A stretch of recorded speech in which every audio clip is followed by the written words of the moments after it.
Episode 4 की शुरुआत में दिखाया जाता है 2 न्यूबॉर्न बेबीज को।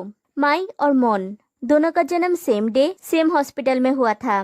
दोनों नेबर्स है और दोनों सेम स्कूल सेम कॉलेज में पढ़े हैं। जब दोनों बड़े होते हैं एक दूसरे को डेट करते हैं और ये हेयर क्लिप वो पहला गिफ्ट है जो माई ने मॉन को दिया था।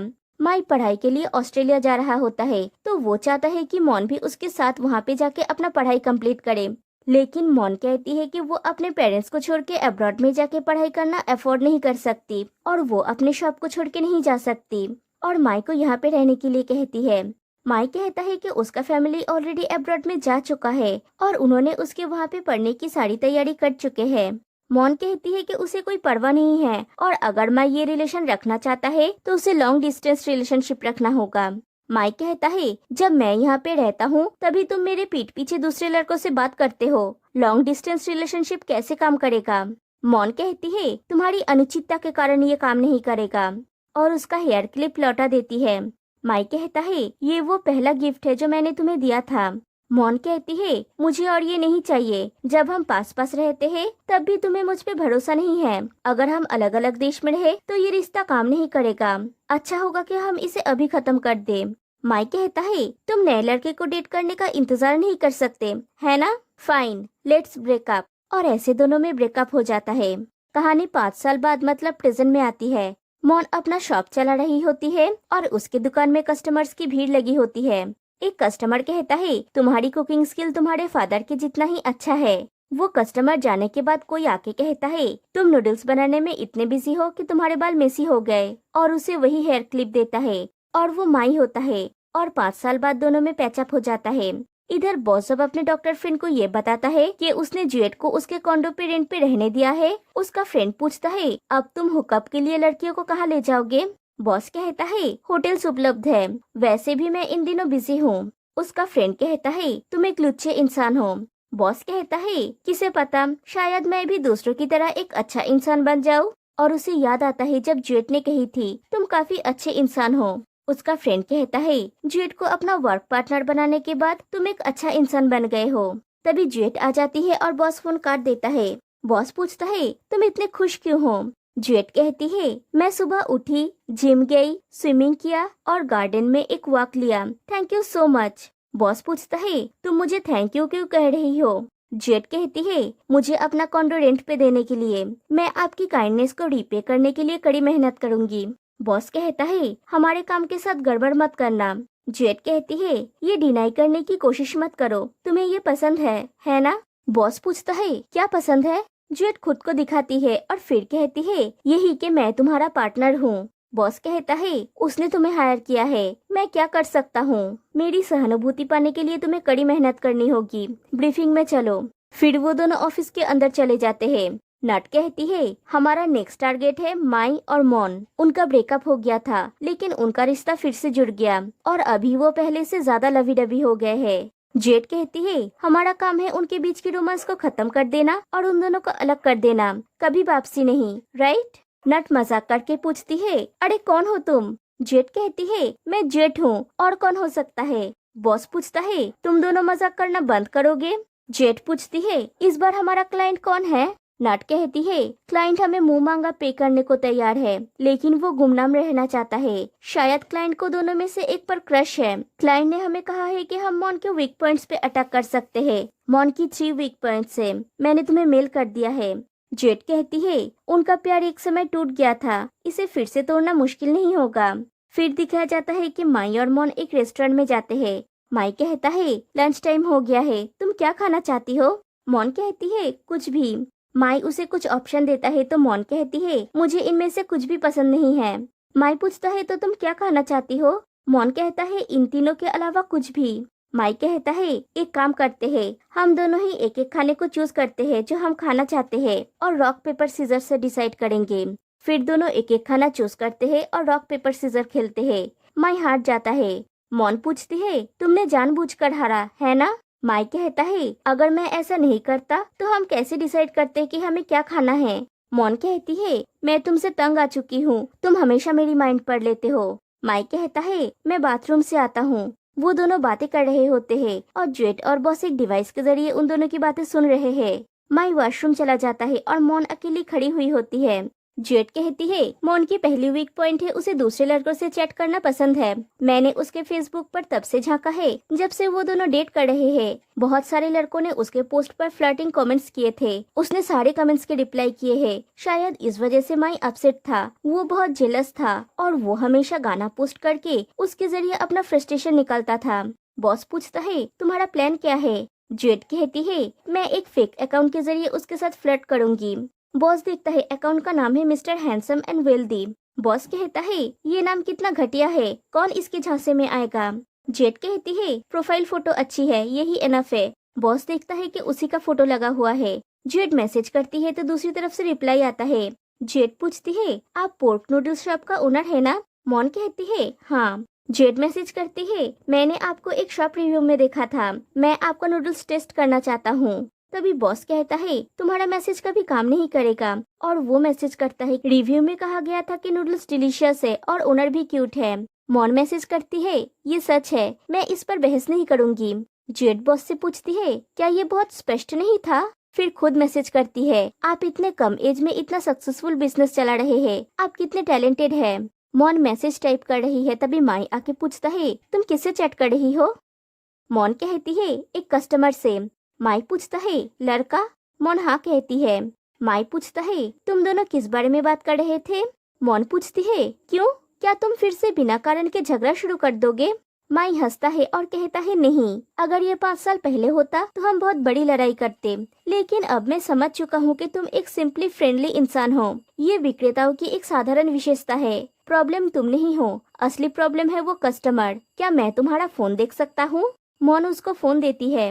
माई कहता है देखो ये अकाउंट अभी अभी क्रिएट किया गया है, यहाँ पे प्रोफाइल फोटो के अलावा और कोई पोस्ट नहीं है। इसका नाम और फेस देखो, ये शायद एक स्कैमर है। मॉन कहती है हाँ ये फेक लग रहा है, मैं बिना चेक किए इसे रिप्लाई कर रही थी। माई कहता है तुम्हें अपने सेफ्टी के लिए इसे ब्लॉक कर देना चाहिए। मॉन कहती है मैं इसे रिपोर्ट भी करूंगी ताकि ये दूसरों के साथ स्कैम न कर सके। फिर दोनों लंच के लिए चले जाते हैं। बॉस जेट से कहता है मैंने कहा था ना कि ये फेक दिख रहा है। जेट पूछती है तुम अपने फेस की बात कर रहे हो? बॉस कहता है मैं तुम्हारे प्लान की बात कर रहा हूँ। जेट कहती है इसका मतलब ये है कि उन्होंने अपनी पहली समस्या पर काबू पा लिया है, प्लीज मुझे एक और चांस दो, सेकंड प्लान में मूव ऑन करते हैं। फिर दिखा जाता है रेस्टोरेंट में मॉन खाना ऑर्डर दे रही है। जेट कहती है उसकी सेकंड वीक पॉइंट ये है वो खाने में बहुत नखरे करती है। मॉन वेट्रेस को एक लंबा चौड़ा भाषण देती है कि उसे कैसा खाना चाहिए और ये देख के माई हंसता है और वेट्रेस जेट खुद होती है। वो जाके कुक को एक पूरा ऑपोजिट लिस्ट पकड़ा देती है। मॉन ने जो चीजें अपने थाली में डालने के लिए मना की थी वही सब चीजें उसने ज्यादा डालने के लिए लिखा है लिस्ट में। फिर वो टेबल पे खाना सर्व करती है। मॉन खाना देख के कहती है ये वो नहीं है जो मैंने ऑर्डर किया था, मैंने कही थी फ्रेश श्रिम्प की जगह पे ड्राइड श्रिम्प डालने के लिए, पीनट्स और एग्स के लिए मना किया था और ग्रीन अनियन कम डालने के लिए कहा था। जेड माफी मांगती है और ऐसी नाटक करती है जैसे मॉन ने उसे बहुत डांट दिया है और वो कहती है कि उसके मालिक को ये पता न चले नहीं तो उसे काम से निकाल देंगे और रोने लगती है। माइक कहता है छोड़ दो मॉन, मैं दोनों खा लेता हूँ, तुम नया ऑर्डर कर दो। मॉन पूछती है अगर फिर से उन्होंने गलती किया तो क्या तुम तीसरी थाली भी खाओगे? माइक कहता है मैं खुद तुम्हारी ऑर्डर लिख के देता हूँ। मॉन कहती है नहीं, तुम मेरी पॉइंट समझे नहीं, हम कस्टमर्स से, हमें वही मिलना चाहिए जो हमने ऑर्डर किया है। फिर जेट से कहती है मिस मैं खुद एक रेस्टोरेंट चलाती हूँ, तुम कस्टमर्स के ऑर्डर पे गड़बड़ नहीं कर सकते। माइक कहता है तुम्हें उसके साथ इतना कठोर होने की जरूरत नहीं है। मॉन कहती है मैं कठोर नहीं हो रही हूँ, मैं बस उसे एडवाइस दे रही हूँ, मेरा अच्छा इरादा था माई। माई पूछता है अगर तुम्हारे पास भी ऐसी नक्चरी ग्राहक हो तो तुम्हें कैसा लगेगा? मॉन कहती है पॉइंट ये नहीं है। माई कहता है यही पॉइंट है। मॉन पूछती है तुम चाहते हो कि मैं इसे एक्सप्लेन करूँ? माई कहता है अगर तुम वही चाहते हो जो तुमने ऑर्डर किया था तो इसे खुद करो। सारे लोग उनकी तरफ देख रहे होते हैं। मॉन पूछती है क्या तुम मुझसे मजाक कर रहे हो? माई कहता है नहीं, तुम्हें ये खुद करना होगा।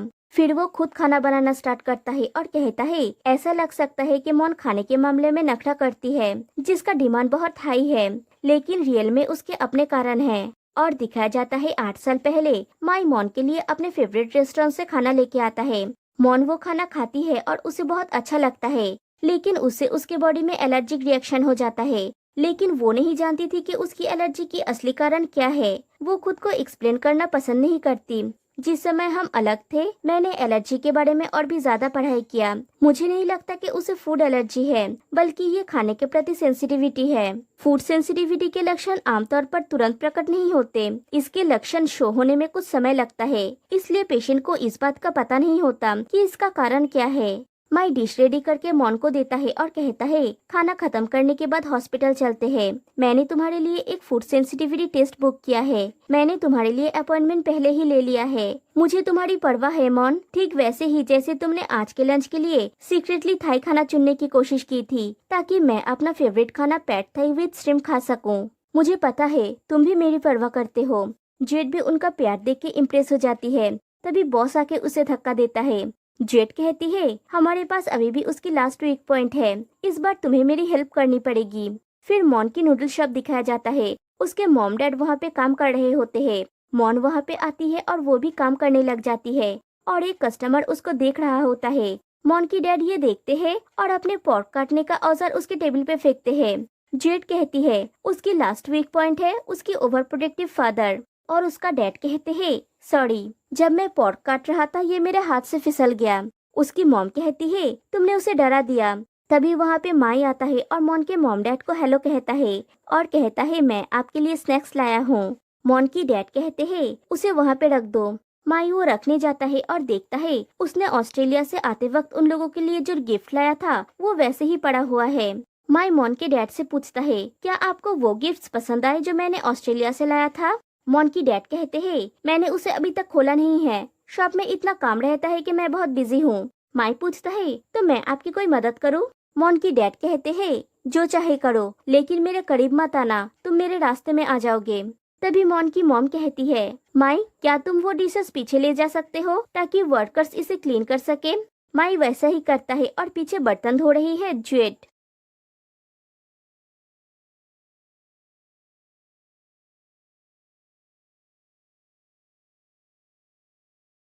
माई को ज्वेट जानी पहचानी लगती है और ज्वेट अपना मुंह छुपा रही होती है। तभी भेस बदल के बॉस भी आ जाता है सिचुएशन को संभालने के लिए। वो कहता है कि मेरी बीवी बहुत इंट्रोवर्ट है। मुझे पता है कि आपकी नजर शॉप ओनर की बेटी पे है। अगर आप उसके पिता का दिल जीतना चाहते हैं तो आप ऐसे शर्मा नहीं सकते, नहीं तो आप अपने चांस खो देंगे। यहाँ आइए मैं आपको कुछ बताता हूँ। और सीन वहीं पे कट हो जाती है। फिर माई ट्रेंड होके मॉन के डैड के पास जाता है और कहता है मैं आज यहाँ आपको हेल्प करने के लिए हूँ। मॉन की डैड कहते हैं क्या मुसीबत है।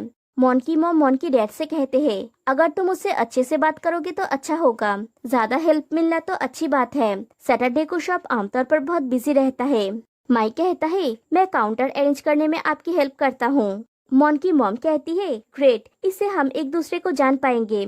तभी मॉन की डैड कहते हैं कौन उसे जानना चाहता है। मॉन की मॉम कहती है मैं चाहती हूँ। फिर माई से कहती है माई डोंट वरी, वो सिर्फ भौंकता है काटता नहीं है। मॉन की डैड कहते हैं मैं कुत्ता नहीं हूँ। मॉन की मॉम कहती है लेकिन तुम उसके जैसा ही एक्ट कर रहे हो। माई को बॉस की बात याद आता है कि तुम्हें उनके करीब जाने की जरूरत है, तुम्हें उनका दिल जीतना होगा। माई पूछता है उनके करीब जाना होगा कैसे। बॉस कहता है ये मुश्किल नहीं है, तुम्हें ये पता लगाना होगा कि तुम दोनों में क्या कॉमन है। ऐसा कुछ तो होगा जो तुम दोनों में कॉमन होगा। कहानी प्रेजेंट में आती है।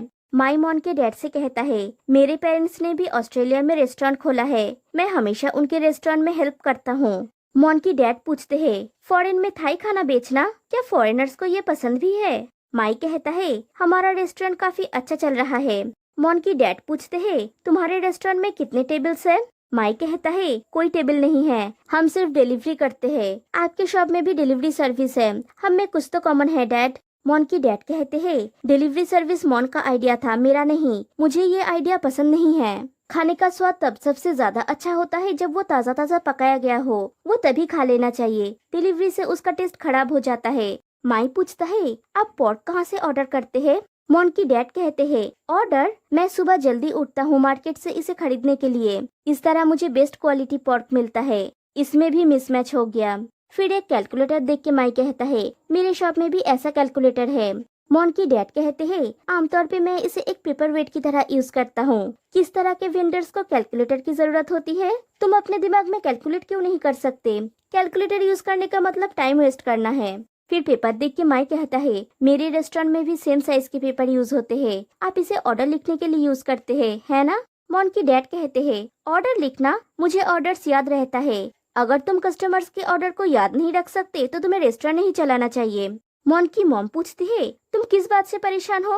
तुम मुझसे अच्छे से बात क्यों नहीं कर सकते हो? देखो उसे बुरा लग रहा है। फिर माई से कहते हैं, माई तुम जाके मॉन की हेल्प करो। माई जाके मॉन के पास बैठता है। बॉस आके जेट से कहता है, अब तुम्हारी बारी है। माई मॉन के साथ होता है और मॉन की डैड उन्हें घूर रहे होते हैं। जेट जाके मॉन के डैड से कहती है, वो भरोसेमंद नहीं लगता, क्या आप चाहते हैं कि मैं आपको उससे छुटकारा दिला दूं? मॉन की डैड हाँ कहते हैं। जेट जब माई और मॉन के पास जाती है, मॉन को भी वो जाना पहचाना लगती है। जेट अपना मुंह छुपा रही होती है तो माई मॉन से कहता है, उसके हस्बैंड ने कहा है कि वो इंट्रोवर्ट है।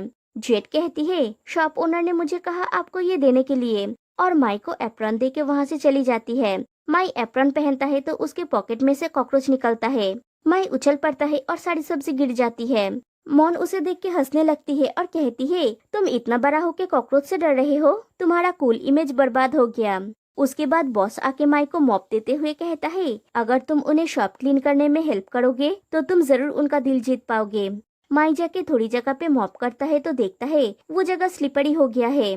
माई बाल्टी में देखता है तो उसमें तेल होता है और दिखाया जाता है कि बॉस ने बाल्टी में पानी की जगह पे तेल रखा है। मॉन की डैड वहाँ से जाने लगते हैं तो उनका पैर फिसल जाता है। वो गिरने वाले होते हैं तभी माई उन्हें पकड़ लेता है और उनके हाथ का बर्तन उनके मुंह पे गिरता है। फिर उन्हें बिठाया जाता है। वो माई के ऊपर बहुत गुस्सा होते हैं। बॉस आके माई से कहता है, आज जो स्नैक्स आप लाए थे। बॉस माई को स्नैक्स का बैग देता है जो आज वो लाया था। माई मॉन की डैड से कहता है, मॉन ने कही थी कि आपको इस शॉप की स्नैक्स पसंद है, मैं ये आपके लिए लाया हूँ। वो लेना नहीं चाहते लेकिन मॉन की मॉम और मॉन की वजह से ले लेते हैं। मॉन की डैड को उसमें कॉन्डोम का पैकेट मिलता है।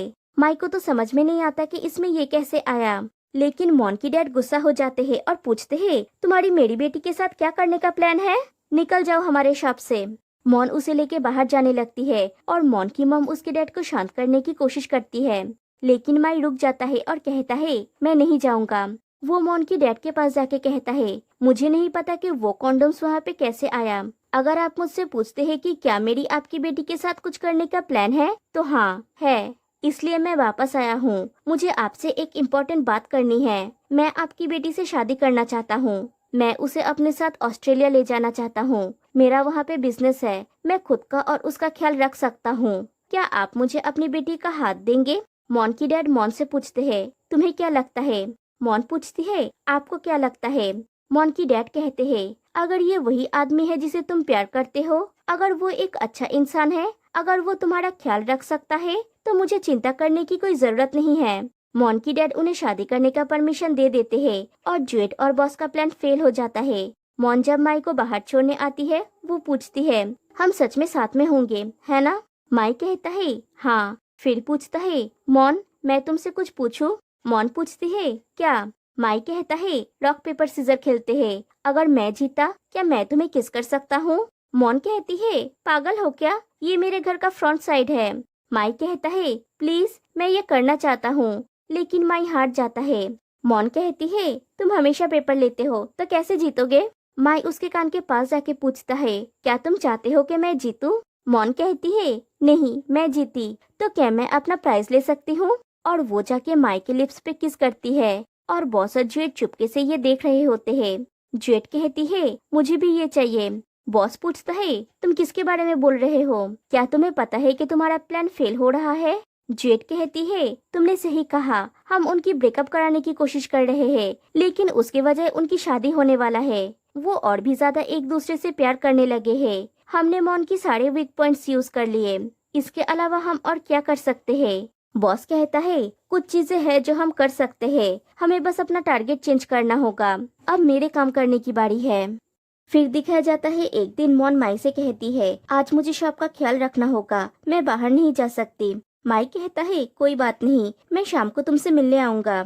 मॉन थैंक यू कहती है तो माई कहता है, तुम्हें भी थैंक यू, हम जल्दी एक साथ होने वाले हैं। मॉन कहती है, हाँ मैं रख रही हूँ। फिर कॉल कट करती है। तभी उसकी डैड वहाँ पे आते हैं और कहते हैं इट्स ओके, तुम्हारी मॉम और मैं मिलके शॉप का ध्यान रख सकते हैं। मैं तुम्हें दिखाऊंगा कि हम तुम्हारे बिना भी शॉप चला सकते हैं। जब तुम अब्रॉड में जाके रहोगी तुम्हें हमारे लिए चिंता नहीं करनी पड़ेगी।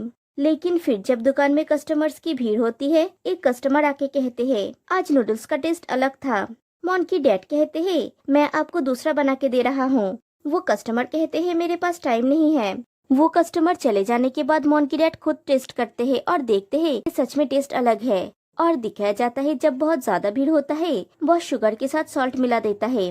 फिर दिखाया जाता है जेड मॉन की मॉम को कॉल करके कहती है मैं डिस्ट्रिक्ट ऑफिसर बोल रही हूँ, आप अपने दुकान का लाइसेंस रिन्यू करवाना भूल गए हैं और आपको इसके लिए फाइन भरना होगा। टोटल अमाउंट है 30,000 बाट। मॉन की मॉम पूछती है फाइन इतना ज्यादा क्यों है? जेड कहती है ये हमारा नॉर्मल रेट है। मॉन की मॉम कहती है मैं अभी पैसे भेजती हूँ। जेड कहती है इस अकाउंट में पैसे भेजिए। तभी मॉन पूछती है किस चीज का पैसा? जेड कहती है शॉप का एक्सपायर्ड लाइसेंस का फाइन। मॉन पूछती है तुम्हारा नाम क्या है, कहाँ काम करती हो? मैंने लास्ट वीक ही लाइसेंस रिन्यू करवाया है। जेड फोन काट देती है। मॉन अपनी मॉम से कहती है आप अच्छे से जांच किए बिना किसी को भी ऐसे पैसे नहीं दे सकती, ये लोग स्कैमर है। उसकी मॉम कहती है मुझे कैसे पता होगा। एक्चुअली उनका मकसद ये है मॉन को ये दिखाना कि अगर वो नहीं रहेगी तो कोई भी उसके पेरेंट्स को ठग सकते हैं और दुकान उसकी मॉम डैड अकेले नहीं चला सकते। शाम को वो ऑनलाइन रिव्यूज देखती है तो देखती है सारे लोगों ने खराब रिव्यूज दिए हैं। मॉन कहती है ये रेपुटेशन बनाने में हमने बहुत मेहनत किया है। और वो देखती है एक कस्टमर उसके डैड से कहती है आपका कुकिंग स्किल बुरा होता जा रहा है, आपको आपकी बेटी को टेक ओवर करने देना चाहिए। शाम को जब माई मॉन से मिलने आता है, मॉन बाहर बैठी हुई होती है। माई पूछता है क्या हुआ? मॉन पूछती है माई हमारी शादी के बाद क्या तुम मेरे साथ रहने के लिए थाईलैंड शिफ्ट हो सकते हो? माई कहता है लेकिन वहाँ पे मेरा बिजनेस है। मॉन कहती है मेरा भी यहाँ पे शॉप है। माई कहता है मुझे लगा था हमारे बीच ये तय हो चुका है। मॉन कहती है मुझे पता है, बात सिर्फ मेरे शॉप की नहीं है, मेरी फैमिली के बारे में भी है। आज डैड शॉप चला नहीं पा रहे थे, मॉम लगभग एक स्कैम का शिकार हो गई थी, मैं उन्हें छोड़ नहीं सकती। माई कहता है मैं तुम्हारी बातें समझ रहा हूँ, वहाँ पे मेरा भी फैमिली है, मैं भी उन्हें नहीं छोड़ सकता।